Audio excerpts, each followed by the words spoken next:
नमस्कार, कति हुनुहुन्छ? शिव भगवानको पाउमा आएर, कैलाशको पाउमा आएर, आज कर्णालीमा आएर राष्ट्रिय स्वतन्त्र पार्टीको घोषणापत्र बाचापत्र सार्वजनिक गर्न पाउँदा म लगायत हाम्रो पार्टीका सबै सदस्यज्यूहरू, सभापतिज्यूहरू तथा हाम्रा पार्टीका साधारण सदस्यज्यूहरू, सम्पूर्ण कर्णालीवासी नेपाली दाजुभाइ दिदीबहिनीमा आउन पाउँदा धेरै धेरै खुसी लागेको छ।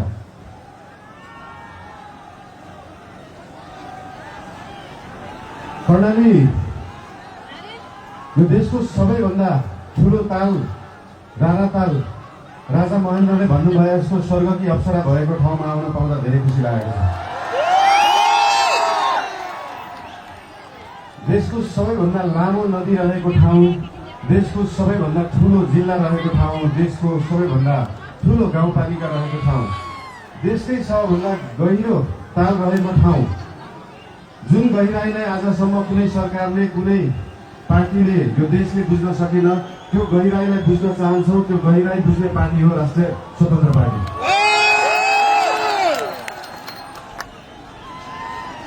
आजको दिनमा डोल्पाको सुन जस्तो मानिने यासा गुम्बा विश्वभरि पुग्न सक्छ, तर कर्णालीको स्याउ र मासी चामल त्यही चितवन र झापा पुग्न सक्दैन। यहाँको उत्पादनलाई कम्तीमा पनि देशभरि पुर्याउने पार्टी बन्न चाहन्छ राष्ट्रिय स्वतन्त्र पार्टी। आफैमा यो सिन्जा भ्याली सिभिलाइजेसन, सिन्जा उपत्यका सभ्यता भएको ठाउँ, नेपाली भाषाको उद्गम स्थल, खस भाषाको उद्गम स्थल, यहाँ आफ्नै भाषा छ, आफ्नै लिपि छ, आफ्नै चित्रकला छ, आफ्नै नाचगान छ, आफ्नै जात्रा पनि छ। यो सबै भयो भने एउटा सभ्यता मानिन्छ। त्यो सभ्यता जोगाउने पार्टी बन्न चाहन्छ राष्ट्रिय स्वतन्त्र पार्टी। जसरी काठमाडौँ महानगरपालिकामा हाम्रो नेपाल सभ्यताको नाचगान, त्यहाँको लिपि, त्यहाँको बाजा गाजा, त्यहाँका मूर्त अमूर्त सम्पदालाई हामीले जोगाएर राखेका छौँ, त्यसरी नै यहाँ कर्णालीको सभ्यतालाई हामी जोगाएर राख्न चाहन्छौँ र त्यो जोगाउने पार्टी हो राष्ट्रिय स्वतन्त्र पार्टी।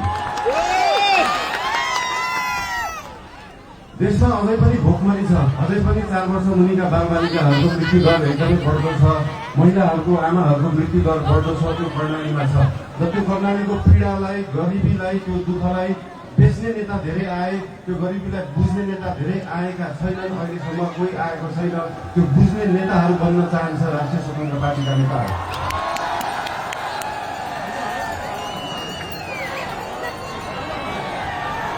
यहाँको पर्यटन, यहाँको सम्भावना, यहाँको कृषि, यहाँको खेतीपाती, यहाँको आय आर्जन सबै वृद्धि गर्न पाऊँ, तपाईँहरूको आशीर्वाद लिन पाऊँ र तपाईँहरूको अस्ति हामीले फेसबुकमा लेखे जस्तै अब कर्णालीका सुइना हाम्रा सुइना भने जस्तै तपाईँहरूको त्यो सपना बोकेर जान पाऊँ र त्यो सपना बोक्ने सुरुवात आज हामीले बाचापत्रबाट गरेको छौँ, कर्णालीबाट घोषणा गरेको छौँ।